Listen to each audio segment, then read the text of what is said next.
মেয়েদের বলছি, বেশি কাজের হতে যাবে না, বেশি পারফেক্ট হতে যাবে না। পারফেক্ট হোম, পারফেক্ট রান্না, পারফেক্টভাবে বাচ্চা পালন এগুলো করে নিজের শরীর মন সব ধ্বংস করে কি পাবেন? দিন শেষে শুনতে হবে এই বয়সে এত রোগ তোমার।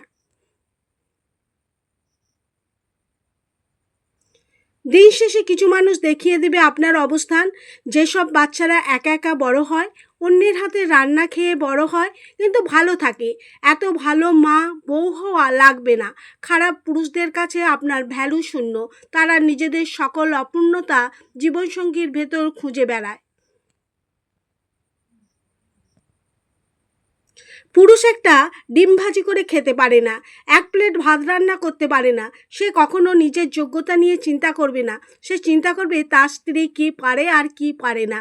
তার কাছে কখনো আপনি আপনার রান্নার প্রশংসা পাবেন না। আপনার ঘাম ঝরা খাটুনি, আপনার ক্লান্তিময় শরীরের ব্যথা তার চোখে কখনো পড়বে না। আপনার অসুখ বিসুখে কখনো তার মনে মায়া জন্মাবে না, কখনোই। আপনার উদাসীন দুপুর, নির্ঘুম রাত তার মনে বিন্দু পরিমাণ দাগ কাটবে না। সংসার আজ যাই হোক মায়া ছাড়া হয় না। একই বিছানায় থেকেও দুটি মানুষ দুজনের কাছ থেকে কত দূরে। এই দূরত্ব একদিনের না, যুগের পর যুগ ধরেই চলছে এই মনের বিরুদ্ধে যুদ্ধ। সব ঠিক হয়ে যাওয়ার আপ্রাণ চেষ্টা।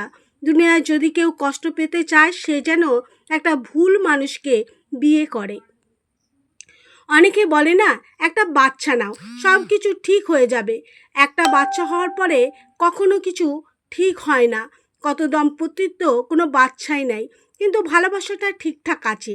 যেখানে ভালোবাসা আছে সেখানে বাচ্চা, পারফেকশান এগুলা কোনো ম্যাটার করে না। আপনি আপনার কদর কখনোই ভুল মানুষের কাছে আশা করবেন না। নিজেকে ভালোবাসুন, এখনও সময় আছে। মেয়েরা নিজের ভ্যালু নিজেই কমায় ভুল মানুষের কাছে নিজের প্রত্যাশা করে। কত নারী দেখতে ভালো না, সঙ্গীর প্রতি যত্নবান না, ভালো রান্না পারে না, গুছিয়ে কোনো কাজই করতে পারে না। যদি সংসার ভাঙার কারণ এগুলো হতো, সঙ্গীর অবহেলার কারণ এগুলো হতো, বেশিরভাগ মেয়েদেরই সংসার টিকত না। কারণ এই যুগে সুন্দর করে গুছিয়ে সংসার করে খুব কম নারী।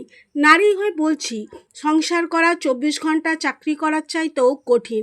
আর ভুল মানুষের সংসার করে নরক যন্ত্রণা পোড়ার মতো।